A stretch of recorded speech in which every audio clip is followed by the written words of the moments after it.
Estar preparado hace toda la diferencia de evitarte sufrimiento y problemas. También la venida de Cristo, Dios quiere que nosotros estemos preparados, porque el Señor va a regresar. Él es fiel a sus promesas, Él resucitó, Él cumplió todo lo que prometió y Él dijo que va a regresar. Y vamos a hablar acerca de la necesidad de preparar nuestro corazón para la venida de Cristo.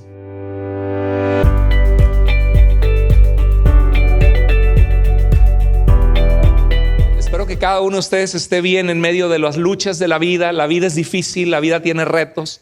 Jesús dijo, en el mundo van a tener aflicción, pero confíen en mí, yo he vencido al mundo. Hemos confiado en un Dios que es fiel, que es bueno en medio de las dificultades que el pecado trae a esta vida. Y hoy vamos a hablar un tema muy importante porque hoy tenemos la Cena del Señor. La Cena del Señor es un recordatorio que tenemos periódicamente de la vida de Cristo que fue entregada por nuestros pecados en la cruz, como el Cordero de Dios que quita el pecado del mundo, como el Cordero Pascual. Los judíos celebraban en la Pascua que Dios liberó a su pueblo de ser esclavos 400 años y que Dios se manifestó con poder y los liberó y los rescató. Y Cristo vino a dar un nuevo significado a la Pascua basado en su cuerpo que sería entregado por nosotros, en su sangre que sería derramada. Y uno de los significados más importantes de la Cena del Señor, dice la Escritura, que anunciamos la muerte del Señor por nuestros pecados. ¿Hasta cuándo? Hasta que Él, ¿qué? Hasta que Él venga. Y vamos a hablar acerca de la necesidad de preparar nuestro corazón para la venida de Cristo.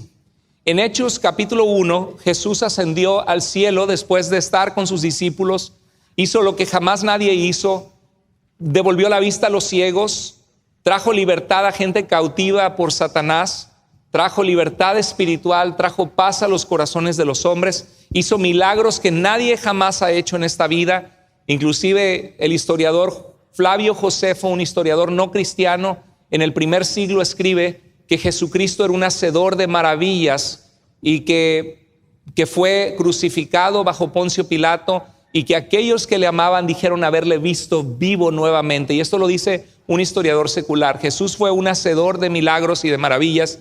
Y después de estar con los discípulos 40 días después de su resurrección, esto no es un mito, no es un cuento que alguien se sacó de la manga y dijo, ay, dijeron que resucitó, pero en realidad se quedó en la tumba. En realidad echaron su cuerpo a los perros y surgió el cristianismo con gente que creyó, que alucinó, que lo vio. No, dice 1 Corintios 15, tan solo a 20 años de la resurrección, con muchos testigos vivos, el apóstol Pablo escribiendo, alguien que ni creía en Jesús ni en la resurrección, tuvo un encuentro con Cristo que transformó su vida. Y de ser una persona que dudaba de la resurrección, se convirtió en un predicador de Cristo. Y Pablo dice que más de 500 personas vieron a Jesús resucitado, de los cuales muchos vivían aún, que podrían dar testimonio de haber visto a Jesús vivo. Y la muerte de Jesús es un hecho atestiguado históricamente, aún por historiadores no cristianos del primer siglo. Dice la Escritura que de alguna manera Jesús en ese cuerpo glorificado les dijo, recibirán poder cuando venga sobre ustedes el Espíritu Santo y me serán testigos en Jerusalén, en Judea, Samaria y hasta lo último de la tierra. Y la iglesia desde entonces por 2000 años ha avanzado y de ser un grupo de 120 personas, ahora hay 2.5 billones de personas en el mundo que se identifican con Cristo o con el cristianismo. Y Jesús nos dijo que recibiríamos poder. Y Jesús cuando dijo esto, por eso es que esto es la misión tuya, iglesia, y mía. La iglesia no solo es un lugar al que tú vienes los domingos para ser motivado o para escuchar la palabra de Dios, sino que la iglesia eres tú. Y Dios nos pide a nosotros que tengamos una vida activa de compartir con otros quién es Jesús y la diferencia que Él hace en nuestras vidas. Así que la responsabilidad del evangelismo, la responsabilidad de que la iglesia avance en su misión de traer vidas a los pies de Cristo, de dar libertad, de dar paz, de proclamar que hay esperanza, que hay vida eterna, es una responsabilidad tuya, querido hermano, de cada uno de ustedes, de cada uno de nosotros. Dios nos ha encomendado eso, no solo la organización, no solo la iglesia local. Por eso es que este año es un año que con la ayuda de Dios vamos a crecer, vamos a alcanzar personas con el amor de Jesús. No es a la fuerza las cosas, son voluntarias, porque Dios nos ha amado y por eso nosotros le amamos a Él, porque Él nos amó primero. Entonces, en Hechos 1 al 11, Jesús ascendió al cielo después de haber encomendado que fueran a todas las naciones. Y cuando pasó eso, Jesús ascendió al cielo, se manifestaron unos ángeles de Dios. Los discípulos fue la última vez que vieron a Jesús terrenalmente en la tierra. Y cuando eso pasó, bajaron unos ángeles y dijeron: ¿qué hacen aquí mirando al cielo? Como diciendo: hey, ustedes vieron el poder de Jesús, lo vieron devolver la vista a los ciegos, que era imposible que volvieran a ver, lo vieron a sordomudos hablar, a cojos que tenían años de estar tullidos, de no poder caminar, levantarse. Vieron su amor, su autoridad, su poder. Jacobo, Pedro y Juan vieron la transfiguración, que Elías y Moisés dieron testimonio de Jesús. Vieron milagros asombrosos. Vieron que Él estuvo muerto en la cruz, que ustedes echaron para atrás, algunos de ustedes, y lo vieron otra vez vivo. Ahora, ¿qué hacen aquí? Es tiempo que vayan y compartan con otros este mensaje de salvación. ¿Qué hacen aquí viendo al cielo? Dice: este mismo Jesús que ha sido llevado de entre ustedes al cielo, ¿qué dice? Vendrá otra vez de la misma manera que lo han visto irse. Y varios versículos bíblicos hablan de que Jesús vendrá en las nubes del cielo, obviamente en un lugar físico, quizá en Jerusalén cuando el Señor vuelva, pero de alguna manera Dios va a enviar a sus ángeles, dice la Biblia, a recoger a su pueblo escogido de todos los rincones del mundo. En 1 Corintios 11:26, en la cena del Señor, que vamos a celebrar en un momento, decía: así todas las veces que coman este pan y beban esta copa, la muerte del Señor anuncian. ¿Hasta cuándo? Hasta que Él venga. La vida cristiana no solamente son consejos bonitos para que te vaya bien. Las iglesias más crecientes en Estados Unidos y en el mundo tienden a ser iglesias que enfatizan mucho la prosperidad y buenos consejos. Obviamente todos queremos que nos vaya bien. Obviamente que la Biblia está llena de consejos para tener relaciones saludables, exitosas en nuestras vidas. La gente tiene búsqueda de soluciones. Dices que estoy como la gente que llegaba a Jesús. La gente que venía a Jesús no venía a Jesús porque quería que el reino de Dios llegara. No venía a Jesús porque creía que Él era el Mesías, el Salvador, sino porque tenían una necesidad.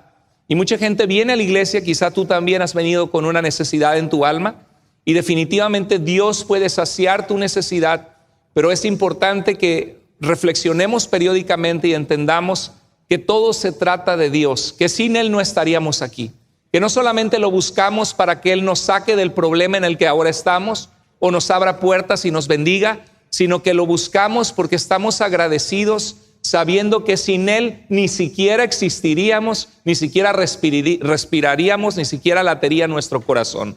Y Él nos amó tanto que, a pesar de que hemos sido rebeldes, de que hemos sido pecadores, de que hemos sido egoístas, envió a Cristo a morir por nuestros pecados. Y la realidad es que muchos quieren esa bendición de Dios, pero no están dispuestos a servirle a Dios, a someterse a Dios, a buscar a Dios. Tenemos que buscar a Dios no solo por la necesidad que tenemos, sino porque entendemos quién es Él y que la eternidad se trata de Él, porque Él es el que da vida a todos y sin Él nada de lo que ha sido hecho hubiera sido hecho. En Mateo 24:42 Jesús dijo: estén alertas porque no saben en qué día viene su Señor. Jesús quiere que tú y yo, como sus hijos, no solamente vengamos a la iglesia para escuchar un mensaje, escuchar buenos consejos, sino que vengamos porque entendemos de que Él es Señor de nuestras vidas, que en Él estamos completos y que Él quiere que vivamos una vida enfocada en la eternidad, no solo en esta tierra. Y la Biblia nos dice que ¿qué tenemos que estar? ¿Qué dice Jesús? Tenemos que estar ¿qué? Alertas. Tenemos que estar al pendiente de la venida del Señor Jesús, que Él va a regresar. Y a veces a muchos en la iglesia puede olvidárseles eso, de que el Señor va a regresar por nosotros, y solamente vivimos ajetreados en el diario vivir con sueños y metas. No está malo tener sueños y metas.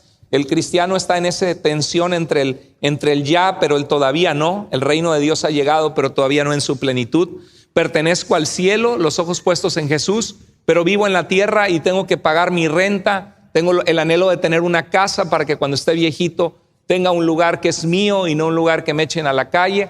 Tengo que trabajar y ganar dinero para sustentar a mi familia, pero yo sé que la vida no se trata solo del dinero, sino que la vida se trata de Dios, porque la hizo. Se trata de las relaciones con la gente que amo, se trata de cumplir el propósito de Dios para mi vida, y estamos en esa tensión como hijos de Dios. Pero a veces nos metemos tanto en el mundo, porque vivimos en el mundo, que nos olvidamos también que hay una eternidad, que llega un punto que vamos a morir y Dios dice: hasta aquí llegaste.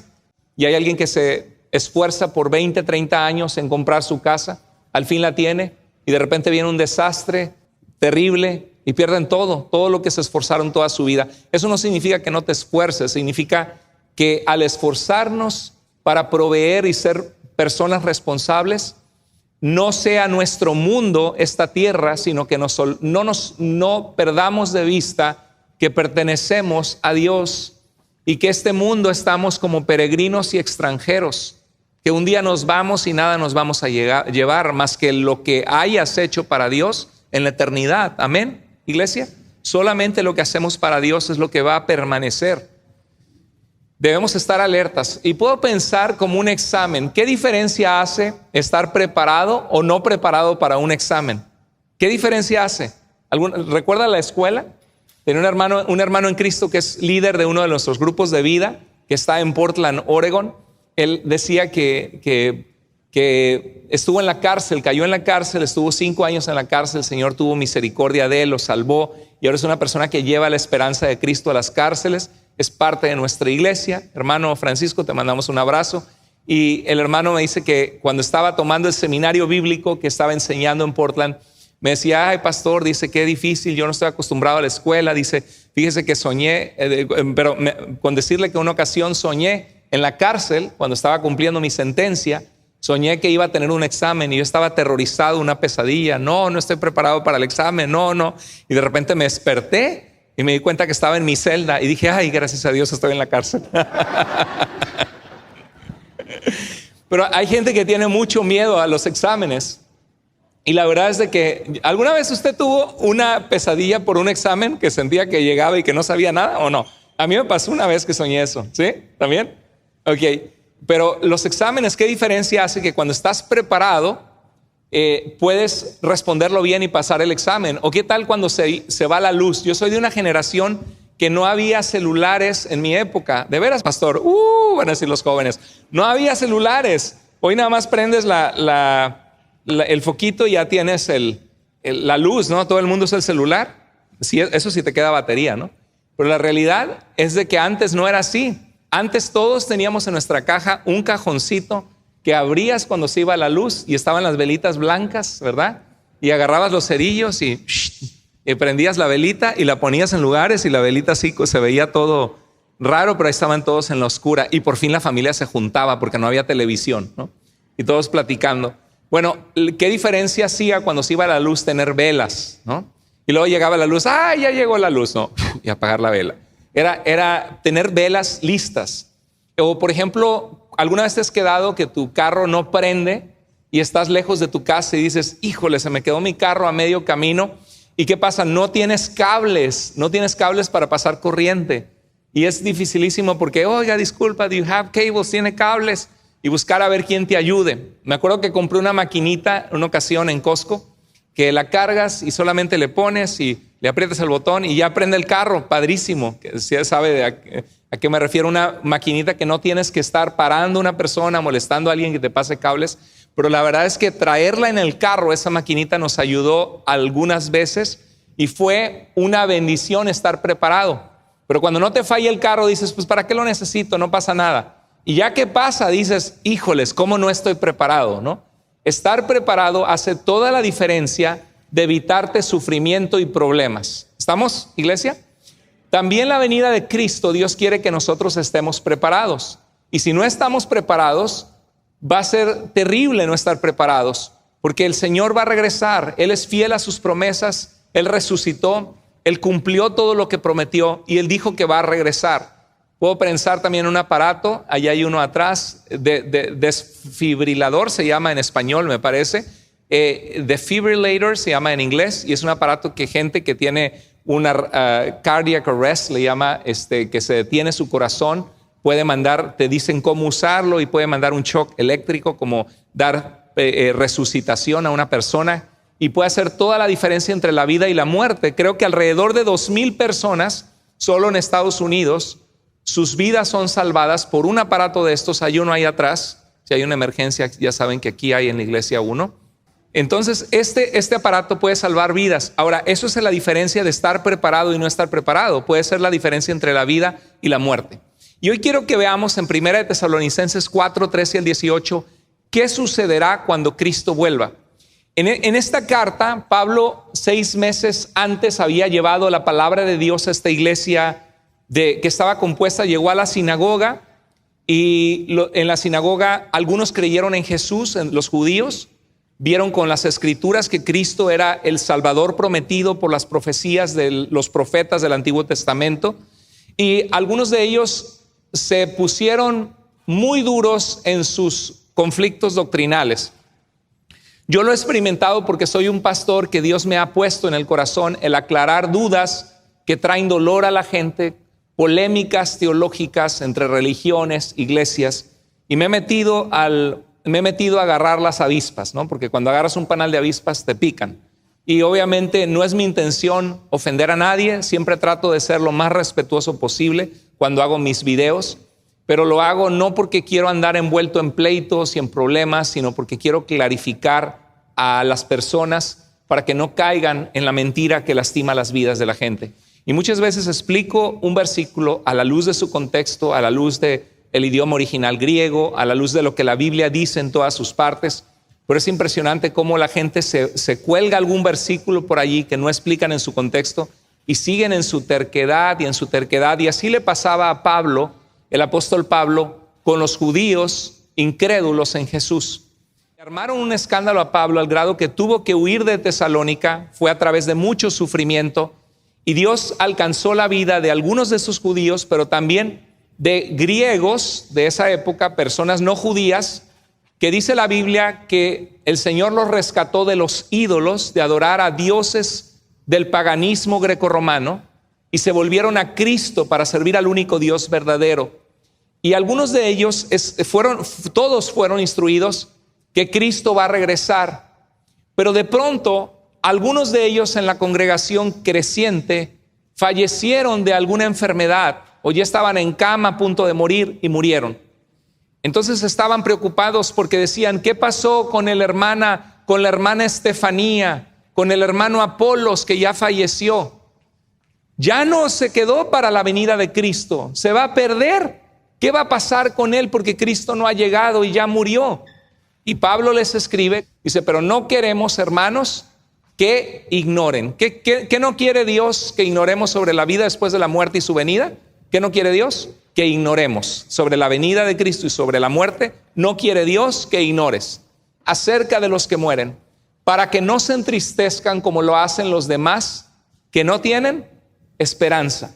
El que muere en Cristo muere con una esperanza viva, una esperanza de saber que hemos creído en aquel que dijo, yo soy la resurrección y la vida, el que cree en mí aunque esté muerto vivirá. Y Jesús cumplió sus promesas y Él es la vida y el que está en Él tendrá vida eterna. Y dice el verso 14, porque si creemos que Jesús murió y resucitó, así también Dios traerá con Él, ¿a quiénes? A los que murieron en Jesús. O sea, están hablando de la venida de Cristo. Entonces dicen, cuando Cristo vuelva, el hermano Apolos, la hermana Estefanía, el hermano Eustaquio que murió, van a venir en esa venida con el Señor y vamos a estar con ellos y los vamos a volver a ver. Y dice el verso 15, por lo cual les decimos esto, por la palabra del Señor. Este pasaje puede referirse a una revelación profética que Pablo está diciendo de algo que le fue revelado, o puede referirse a algo que Jesucristo mismo dijo en su ministerio terrenal que fue transmitido. Dice, por lo cual les decimos esto, por la palabra del Señor, o por lo que Jesús ha dicho o revelado, que nosotros los que estemos vivos y que permanezcamos hasta la venida del Señor. Ahora, la iglesia a través de los siglos siempre tiene que vivir con una expectativa que Cristo va a volver. La Biblia es bien clara que nadie sabe el día ni la hora, pero a Dios le plació, dice segunda de Pedro, que algunos se burlan y dicen, a ver, ¿dónde está la venida de Jesús? Porque ya murieron una generación y nada ha pasado y andan diciendo que Cristo va a volver. En nuestra mente secular, humana, nuestra mente sin fe, podemos cuestionar la fe, podemos cuestionar lo que vemos en la Biblia y decir, oye, pues que es una mentira el cristianismo, porque desde el primer siglo están diciendo que Cristo va a volver y han pasado 2000 años. El apóstol Pedro específicamente responde esa pregunta en segunda de Pedro diciendo que el Señor no retarda su promesa según algunos la tienen por tardanza. Y menciona que que Dios está fuera del tiempo, porque Él es el creador del tiempo, del espacio y de la vida. Y dice de que para Dios 1000 años son como el día de ayer que pasó, porque Dios es eterno. Dios no está sujeto al tiempo. Pues para Dios un día son como 1000 años y 1000 años son como el día de ayer que pasó. Para Dios, Dios no está sujeto al tiempo. Pero dice que Él es paciente para con nosotros, no queriendo que nadie se pierda, sino que todos procedan al arrepentimiento. Dios, en su soberana voluntad, ha establecido un día. Cristo mismo dijo que el día solo en el que el Padre ha determinado y que ni los ángeles del cielo saben cuándo será. Pero lo que sí sabemos es que es la voluntad de Dios que tú y yo estemos expectantes y no perdamos de vista que la fe cristiana es una fe que espera, ¿qué cosa? La venida de Cristo. Y dice que nosotros los que estamos vivos y que permanezcamos hasta la venida del Señor, no nos adelantaremos ¿a quiénes? A los que murieron. O sea, ellos son los primeros en estar con el Señor. Esto me recuerda lo que dice Mateo 24:31. Él enviará a sus ángeles con una gran trompeta y reunirá a sus escogidos, a su pueblo, de los 4 vientos. ¿Cuáles son los 4 vientos? ¿Cuáles son los 4 puntos cardinales de la tierra? Norte, sur, este y oeste, ¿verdad? Lo que está diciendo es que reunirá a su pueblo a través de sus ángeles.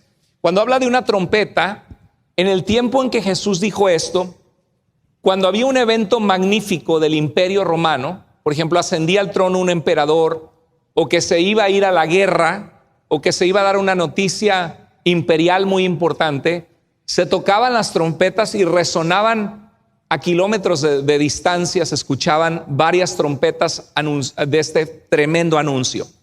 Lo que Cristo quiere decir cuando dice que se tocará la trompeta o la trompeta, es que habrá un momento donde Dios anuncia y dice, ha llegado el día del juicio de Dios, ha llegado el día de la venida de Dios, esténse atentos, ha llegado el fin. Dices que enviará a sus ángeles con una gran trompeta y reunirá a sus escogidos de toda la tierra, desde un extremo de los cielos hasta el otro. Lo que está diciendo Mateo 24:31 es precisamente lo que dice Pablo. Dice, nosotros los que estamos vivos y que permanezcamos hasta la venida del Señor, no nos adelantaremos a los que murieron. El Señor mismo descenderá, ¿de dónde?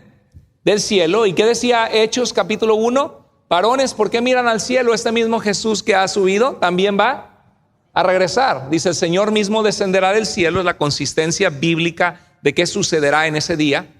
Con voz de mando, o sea, llegará con su autoridad como rey, creador de la vida, que todo está sujeto a él. Con voz de arcángel. Esto no significa que Jesús es un arcángel, el arcángel Miguel, como dicen los testigos de Jehová, porque arcángel significa en el griego el que gobierna sobre los ángeles. Entonces vendrá como el jefe de las legiones de sus ángeles, de sus miles de ángeles, y con la trompeta de Dios, o sea, con el anuncio de Dios de un evento mundial del fin de la historia, con la trompeta de Dios. ¿Y qué dice? Los muertos en Cristo se levantarán primero. Ahora, pareciera que los muertos están durmiendo y que solamente aquí se van a resucitar. Pero aclaramos que habla de una transformación de sus cuerpos en un cuerpo glorificado, porque varios pasajes bíblicos nos indican eso. Por ejemplo, en Filipenses 1:21 dice Pablo, para mí el vivir es Cristo y el morir, ¿qué? Ganancia. Y dice, no sé qué escoger, si quedarme en la tierra por el beneficio de ustedes, dice el apóstol Pablo, o morir e ir con Cristo, lo cual es muchísimo mejor. Pablo está diciendo inequívocamente que al morir él iba a ir ¿con quién? Con Cristo. En 2 Corintios 5 dice que cuando estamos en este cuerpo, con las aflicciones, al momento de dejar este cuerpo y morir, dice, estamos ausentes del cuerpo, porque nuestro cuerpo se queda solamente como un conjunto de células, de átomos, de carbono, de un cuerpo sin vida, inerte. Dice, estamos ausentes del cuerpo, dice Pablo, pero presentes o en la presencia de el Señor. Ahora, cuando en Mateo 17 hubo la transfiguración y se manifestaron con Jesús, estaba Pedro, Jacobo y Juan, Moisés y Elías, que era algo que Dios planeó para que Moisés, el representante de la Torá, de la ley, y Elías, el representante de los profetas, la ley y los profetas daban testimonio de la identidad de Jesús, como en el Antiguo Testamento. Si tú lees los 5 primeros libros de la Biblia, hay testimonio de la simiente de la mujer que va a aplastar la cabeza de Satanás, del diablo, y dice que de la simiente de Abraham serán bendecidas las naciones de la tierra, y dice que así como Dios levantó a Moisés, levantará a una persona que será el portavoz de Dios y que será como Dios mismo, y que Dios le pedirá cuentas a aquel que no escuche a ese su profeta o a esa persona que va a ser un ser humano, que es Jesús, que es Dios y hombre, que va a hablar el mensaje de parte de Dios. Entonces la Torá, la ley, daba testimonio de la venida de Jesús, y los profetas, Isaías 53, 700 años antes de Cristo, narra la muerte de Jesús en la cruz y su resurrección 700 años antes de Jesús nacer. No hay religión en el mundo, ni el Islam, ni el hinduismo, ni el budismo, que tenga lo que el cristianismo tiene en cuanto al testimonio de profecías escritas cientos de años antes acerca de Jesús. Entonces, en la transfiguración se manifiestan Elías y Moisés, la ley y los profetas, para dar testimonio de Jesús. Y Elías y Moisés no se levantaron de un sueño así de, venimos de estar dormidos, sino que estaban vivos a pesar de que tenían mucho tiempo. Bueno, Elías fue ascendido al cielo sin ver muerte y Moisés había muerto, pero vinieron como estando vivos. También Jesús dijo que Dios es el Dios de Abraham, Isaac y de Jacob, y que Dios no es Dios de muertos, sino de vivos. En la parábola de Lázaro, en Lucas 16, vemos que el rico es llevado al seno o al lugar donde se encuentra el padre de la fe, Abraham, y Abraham está muerto o está vivo. Está vivo. El ladrón en la cruz, al ser crucificado con Jesús, Jesús le dijo, Señor, acuérdate de mí cuando vengas en tu reino. ¿Y qué le dijo Jesús? ¿De cierto te digo que en el día de la resurrección estarás conmigo? No, le dijo, de cierto te digo que hoy estarás conmigo en el paraíso. Entonces dice que seremos arrebatados con ellos en las nubes al encuentro del Señor en el aire, y así estaremos con el Señor siempre. Por eso, dice, termina esta sección el apóstol Pablo en el versículo 18, y dice, por eso confórtense unos a otros con estas palabras. Confortar significa que nos animemos en medio de los diferentes áreas de nuestra vida que son agobiadas. La tristeza de perder seres queridos, que es un golpe tan duro, tan difícil en nuestras vidas. Y la Biblia dice que nos confortemos porque sabemos que ellos están con el Señor, que no se han perdido, que han creído en aquel que es la resurrección y la vida, y que en Él tienen vida. Y que no nos preocupemos de que el Señor no ha llegado si ellos ya han fallecido, porque quienes estemos vivos cuando Cristo venga seremos transformados, y quienes han muerto están con el Señor, pero vendrán resucitados con un cuerpo glorificado el día en que Cristo venga por su pueblo. Amén. 1 Corintios 15, 52, en un momento, en un abrir y cerrar de ojos. ¿Cuánto tardamos en abrir y cerrar los ojos? ¿Cuánto? Parpadeamos no sé cuántas veces en el día, lubricando nuestros ojos. ¿Qué es? Centésimas de segundo, no sé, en lo que abre y se cierra un ojo, ¿no? En un momento, en un abrir y cerrar de ojos, a la final trompeta, qué interesante, otra vez se habla de la trompeta, ¿verdad? La trompeta, sin trompeta significaba el momento del anuncio cataclísmico, soberano del Dios Todopoderoso, donde dice hasta aquí llega la historia de la humanidad. fin. Es el fin. Entonces dice, a la final trompeta, porque se tocará la trompeta y los muertos serán resucitados, y esa es la clave, incorruptibles. Nosotros somos corruptibles. Si no, quítate los calcetines y huélete los pies. Si no, levanta tu brazo y dale un abrazo, o si no, dale unas palabras de aliento a tu hermano que está al lado. Somos corruptibles, nos huele la boca, nos huelen los pies, nos huele abajo del brazo. ¿Por qué? Porque somos corruptibles, estamos llenos de bacterias, de mortalidad, de enfermedades. Y dice que nuestro cuerpo será resucitado, ¿cómo? Incorruptible. Y nosotros seremos, ¿qué? Transformados. O sea, nosotros nos vamos a poner igualitos a ellos. Ellos murieron y están con el Señor en un estado intermedio de gozo, pero vendrán con el Señor y les será dado un cuerpo glorificado como el que tuvo Cristo, que de repente apareció en medio de los discípulos, quizá atravesó las paredes, el Señor pudo comer pescado con ellos y tenía un cuerpo glorificado y ascendió al cielo. Nosotros tendremos un cuerpo incorruptible, Dios les cambiará, les dará un cuerpo resucitado y glorificado a ellos, y nosotros con este cuerpo apestoso y feo y panzón y como estamos, Dios lo transformará en un cuerpo que, ¿cuántos anhelan ese día? No más cremas, no más óleo foley y no sé cuántos ¿sí? No más cremas, no más contra las arrugas, no más untarse cremas para la celulitis ni nada por el estilo. ¿Por qué? Porque nuestro cuerpo será perfecto, incorruptible, seremos transformados. Dice, ¿por qué es necesario que esto corruptible se vista de qué? De incorrupción, y esto mortal se vista de inmortalidad. Es lo que Pablo está diciendo en los tesalonicenses, que el Señor mismo vendrá con ellos, con los que tendrán un cuerpo glorificado, resucitado, y luego nosotros, los que hayamos quedado, seremos arrebatados juntamente con ellos para recibir al Señor en el aire, y así estaremos para siempre con Él. ¿Cómo sucederá esto? Y la mente vuela, ¿no? Pero ¿cómo? Si el Señor desciende, por ejemplo, en Jerusalén, donde fue crucificado y resucitado. Pero acuérdate que son millares y millones de ángeles. ¿Te acuerdas que en las películas de la Guerra de las Galaxias o Star Trek había teletransportación, ¿no? Que apretabas un botón, te metías en un tubo y dices, sí, pastor, a mí mi esposa me mandó por un tubo. No, eso es otra cosa. Que te metías en un tubito, pum, apretabas y de repente aparecías en otro lugar y te materializabas, ¿verdad? Yo creo que Dios sí conoce esa tecnología. De alguna manera Dios nos va a juntar mandando a sus seres poderosos, sus ángeles, y ¡paz! Y vamos a estar para admirar al Señor en algún lugar.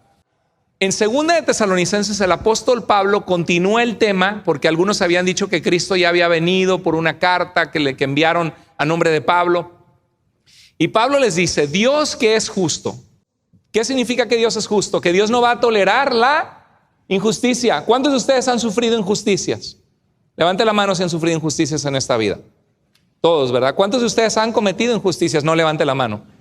Sí, la verdad es que necesitamos que Dios, ¿verdad? A veces alguien nos hace algo malo y me la va a pagar y no nos acordamos la que nosotros hicimos. Cuando se trata de otros, que la paguen, pero cuando se trata de nosotros, ya ni me acordaba, ¿no? La verdad es que Dios, que es justo, pagará con sufrimiento, con justicia, a quienes los hacen sufrir a ustedes. Y a ustedes que sufren, ¿qué dice? Les dará descanso. ¿Cuándo? Esto sucederá cuando el Señor Jesús se manifieste otra vez, consistente lo que la Biblia dice, se manifieste desde el cielo, entre llamas de fuego, con sus poderosos ángeles. La palabra ángel significa mensajero. Nada más que a veces nos imaginamos a Cupido, ¿no? Al bebito así, al bebito con sus pompitas infladas y sus alitas atrás y tirando los angelitos, ¿no? O nos imaginamos a los ángeles con su vestidura blanca y sus alas. De hecho, la Biblia no dice que los ángeles tienen alas, la Biblia dice que sí, los ángeles se pueden materializar y presentar como el ángel del Señor en el Antiguo Testamento, que parece ser Dios mismo, porque ven a Dios cara a cara y dicen, ha vivido mi alma.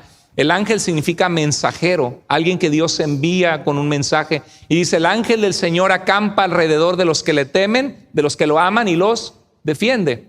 Son seres espirituales de Dios. Ahora, la palabra serafín, en el libro de Isaías sí habla de aquellos que se cubrían con sus alas, pero no está hablando de ángeles, habla de serafines, de querubines. La palabra seraf en hebreo significa ardiente, en fuego. Entonces dice que vendrá con sus ángeles desde el cielo, entre llamas de fuego, con sus poderosos ángeles. El fuego purifica, el fuego arrasa, el fuego destruye. Dice la Biblia que nuestro Dios es fuego consumidor. ¿Tú crees que, iglesia, qué tal está el sol últimamente?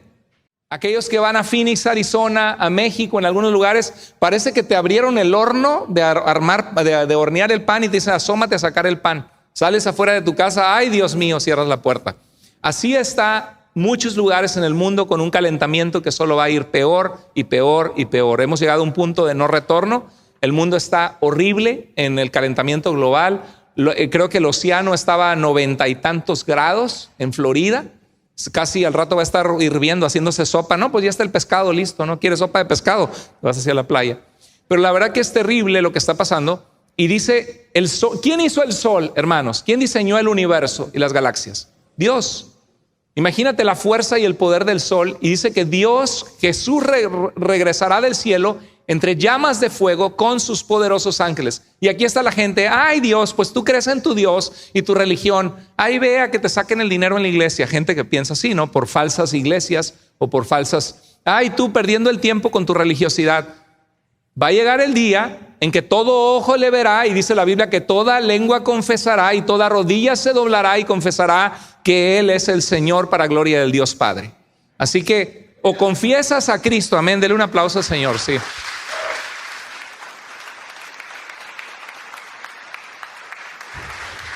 Podemos confesar a Cristo como Salvador y Señor en vida o algún día como nuestro juez y sigue siendo el Señor que tiene el juicio en sus manos. Y dice Pablo que Cristo vendrá y dará sufrimiento a quienes los hacen sufrir, porque el que hace maldad va a dar cuentas a Dios por la maldad que hizo. Y dice, pues la Biblia habla del lugar que es el crujir de dientes, ¿verdad? Del miedo, del temor. Dice, para castigar a los que no conocen a Dios ni obedecen el evangelio de nuestro Señor Jesús. Ellos sufrirán el castigo de la destrucción eterna, lejos de la presencia del Señor y de su glorioso poder.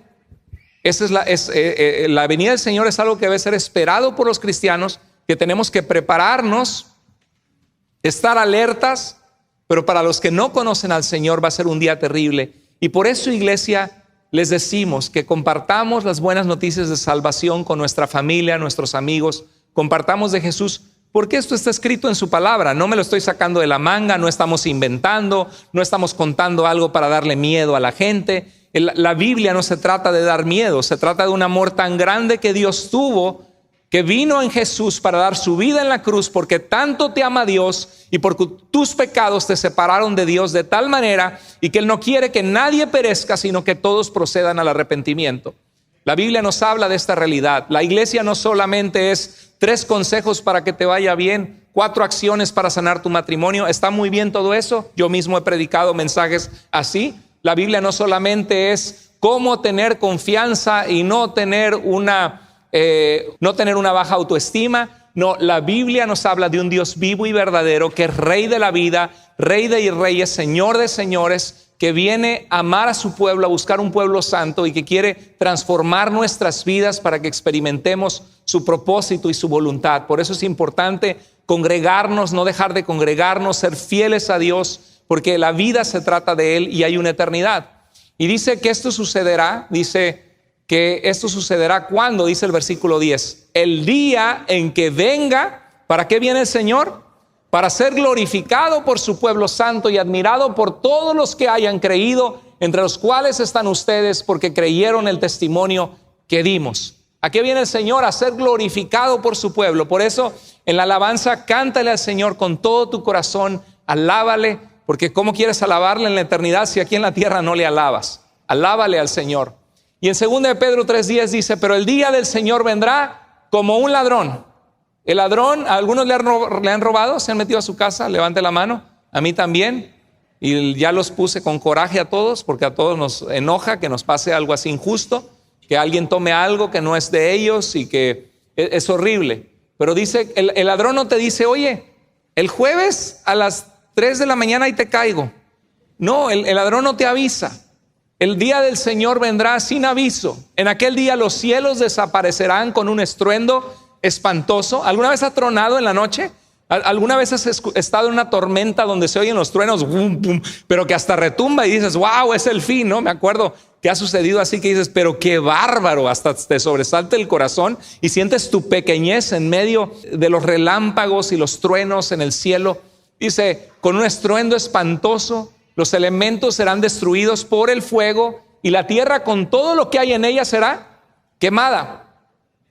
Ya que todo será destruido de esa manera, iglesia, ¿qué nos dice Dios? ¿No deberían vivir ustedes con devoción, con entrega a Dios, con santidad, siguiendo una conducta santa, apartándose del pecado, apartándose del mal, cuidando lo que escuchan tus oídos, la música que escuchas, lo que tus ojos ven, al lugar a donde tus pies caminan, lo que tus manos hacen, cómo tratas a tu familia, cómo tratas a la gente de tu alrededor? ¿No deberían ustedes vivir con devoción, siguiendo una conducta santa y esperando? ¿Cómo debe vivir el cristiano? Esperando ansiosamente la venida de Dios.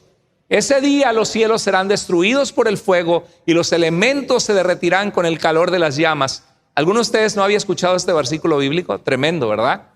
Y dice, pero según su promesa, nosotros, los que somos de Cristo, esperamos un cielo nuevo y una tierra nueva en los que habita, ¿qué?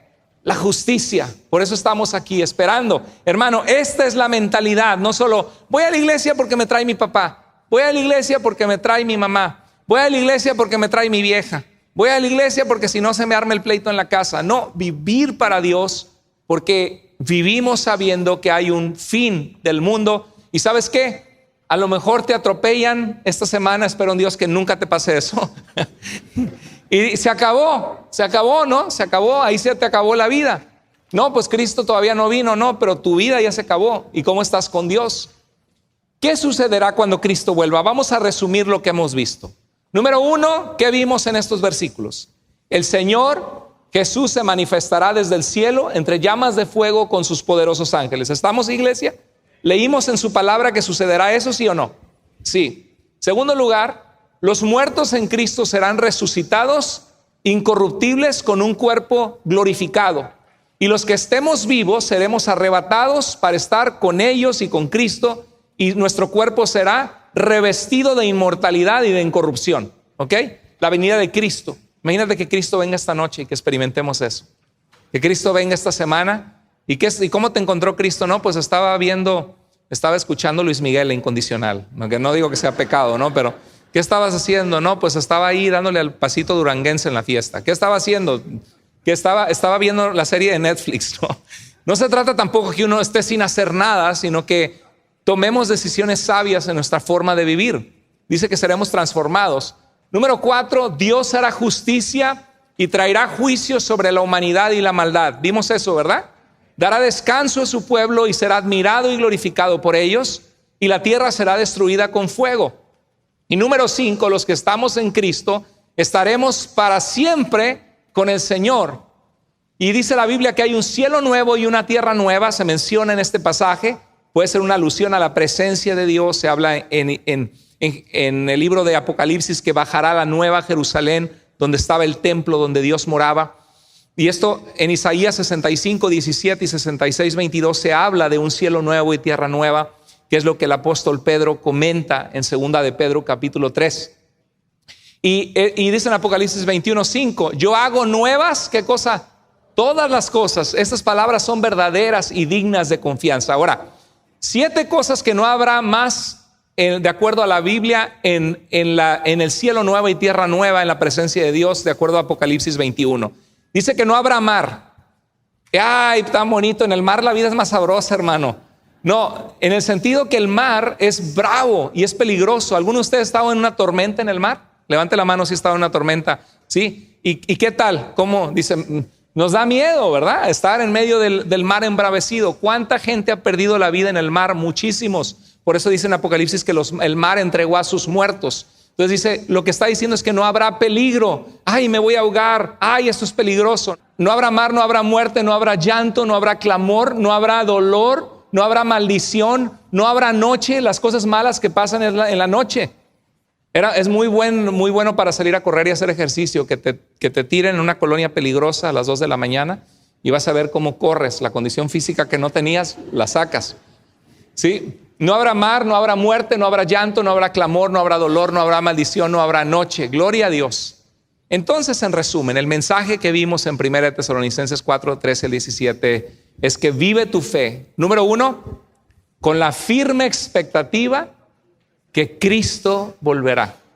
Espero que este mensaje te haya puesto en sintonía con Dios, que te haya recordado que el estar aquí en la iglesia no solamente es venir a escuchar un mensaje bonito o aprender de Dios, sino recordar que Cristo ha prometido que Él va a regresar un día por su pueblo y que va a regresar por aquellos que están viviendo en su voluntad, que han sido salvos por la gracia y que están buscando agradar a Dios.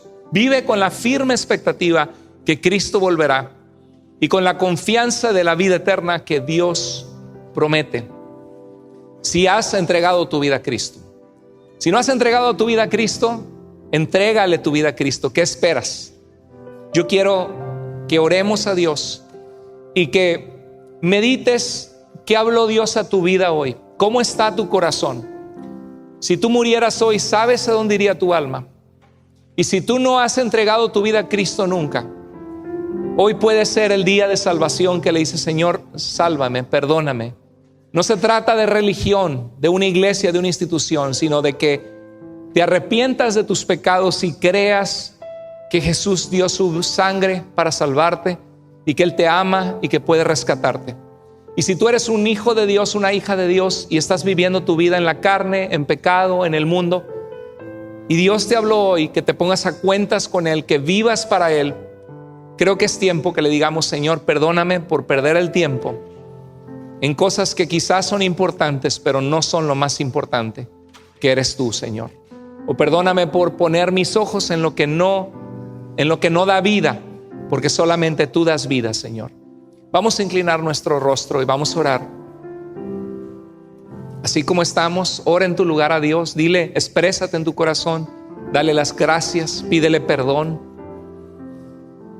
Si hay alguien entre nosotros que hoy quieres entregar tu vida a Cristo y decirle, Señor, me arrepiento de mis pecados, quiero creer que tú viniste a salvarme y quiero de hoy en adelante seguirte, saber que tú vivas en mi corazón, Señor. Si hoy quieres entregar tu vida a Cristo, ahí en tu lugar sin pena, todos están orando, levanta tu mano en tu lugar allí y dile, levanta tu mano para saber quién eres a la distancia. No te vamos a hacer pasar, no te vamos a avergonzar, es entre tú y Dios, pero quiero que levantes tu mano en tu lugar para que alguno de los consejeros se acerque y ore contigo al final. Con confianza, si quieres entregar tu vida a Cristo hoy, levanta tu mano si no estás seguro de tu salvación y te gustaría hoy salir de este lugar habiendo orado a Dios, clamado a Dios por salvación. ¿Alguna persona? Con confianza, hazlo. Hay una persona aquí, gloria a Dios. Gloria a Dios, querido hermano. Gracias por esa mano levantada. Al final va a pasar alguien contigo para orar contigo, para orar por ti. Dice la Biblia que hay gozo en el cielo por cada persona que se arrepiente. ¿Habrá otra persona? Si todos somos salvos, gloria a Dios por esa vida, esa persona, le damos la gloria al Señor que hoy va a entregar su vida a Cristo. Si Dios habló a tu corazón, querida iglesia, y hay algo que tienes que ponerte a cuentas con el Señor, levanta tu mano ahí en tu lugar y dile, Señor, hablaste a mi vida, gracias. Dios te bendiga, Dios te bendiga. Levanta tu mano sin pena, dile, Señor, gracias por hablar a mi corazón. Sé que tengo que vivir, alerta a tu venida, Señor, vivir para ti. Dios les bendiga a todos los que levantaron sus manos, que el Señor sea con ustedes. Padre bendito, gracias te damos por este momento, por la vida que hoy quiere manifestar, que quiere seguirte y entregar su vida a ti. Haz una obra hermosa en el corazón de él, Señor. Y por cada vida que ha manifestado el deseo de servirte y buscarte. Trabaja, Señor, en ellos y en cada uno de nosotros. Gracias por tu fidelidad y por tu palabra, Señor. Ahora te pedimos, Señor, que bendigas este tiempo de cena del Señor que vamos a tener, recordando tu muerte y tu resurrección, Señor. Nos ponemos a cuentas contigo, reconociendo que solo por tu gracia estamos de pie delante de ti, que somos indignos, inmerecedores. Señor, que llegamos a ti muchas veces con manos sucias, Señor, de saber que te hemos fallado. Pero te damos gracias por la posibilidad de arrepentirnos, de clamar a ti, de pedirte perdón, de poner los ojos en Jesús con el deseo de agradarte y servirte, Señor. Limpia nuestra vida de todo pecado. Gracias, Dios. Gracias, Padre. Oramos en el nombre de Jesús.